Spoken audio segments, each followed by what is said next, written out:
Ito sa video na to ay maghahatid at mag-assemble tayo ng swimming pool sa kabilang barangay. Mere months na nga pero ang init-init pa rin. Ang sarap maligo at magtampisaw pag ganitong mga panahon. Pagkahatid natin dito ay sisibat na tayo. Maya-maya ay daraan din tayo sa palengke para bumili ng pangulam natin. Nakakita nga ako ng lechon dito. Fiesta yata o binyag. O baka birthday siguro. Ngayong araw nga ay maaga tayong tinanghali ng gising. Maghahatid kasi tayo ng swimming pool at mag-assemble sa kabilang barangay. Pero bago yan, papakainin muna natin ang mga alaga nating manok. Dahil nagtitipid tayo ngayon, pellets muna ipapakain ko sa kanila. Kadalasan kasi ang pinapakain ko ay yung paborito nilang manok sa mga inasal. Gusto rin nila ng tapsilog pag almusal. Gusto din nila ang siomay, maha blanca at shawarma. Paso gipit tayo ngayon kaya pellets muna. Pinapakain ko lahat ng paborito nila ay mas sumasarap ang ating kaldereta. At eto na nga, aalis na tayo. A few moments later. Akala ko malapit-lapit lang ang pupuntahan natin.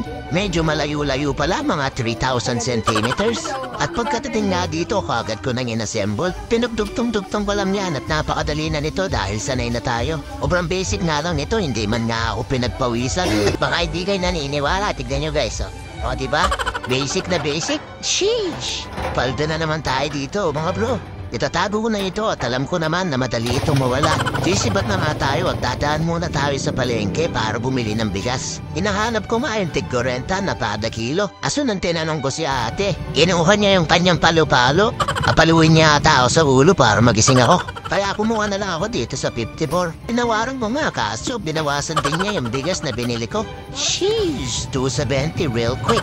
Next time, konti na lang ang kakain ng kanin. Ang mga tao, kakain na lang ng hangin. Sobrang mahal na nga ng bilihin. At eto na nga, may nakita nga akong lechonan dito. Akala ako may okasyon kaya may ganito. At nagtanong na nga ako.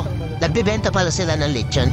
650 daw ang per kilo. Nagtitipid ako pero parang mapapagastos pa tayo ah. Tagal-tagal na rin ako hindi nakakain ng lechon. Saktong-sakto naman at nagda-diet tayo. Kaya kuya, 1 kilo nga. At pinagtataga na nga ni kuya. Gusto ko maraming balat ha. Gusto ko nga sanang tumawad.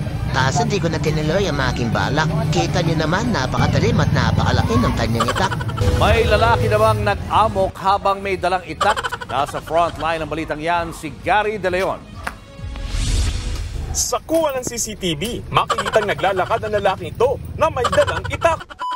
At eto na nga, nakabili na tayo. Rekta na tayo pa uwi para makakain na. At habang binubuksan ko nga ito ay may kumakalabit at papapansin. Gusto rin yata din itong kumain. Eto siya oh. Ang laki na nandyan mo, hingi ka pa ng hingi. Buntis nga kasi yan guys, baka nagkikrave din sa lechon. At padila-dila pa siya, talagang gustong-gusto niya. Di na nga ito na kontento, sumampa pa. Noong isang araw pa kasi nagpapabili ng lechon to eh. Kaso wala pang budget nun kaya dog food muna ang pinapakain ko. Sabi ko sa kanya, doon ka magpabili sa asawa mo si Chris Brown. At kakain na lang muna ako dito. Alright, first bite. Let's see. Shing, so yummy. Saktong-sakto lang yung lutong at kunat niya guys.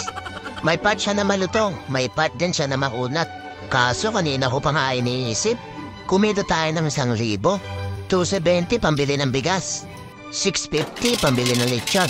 100 para sa gas. Bibihira lang sa mga matitinong tao makakaisip nito.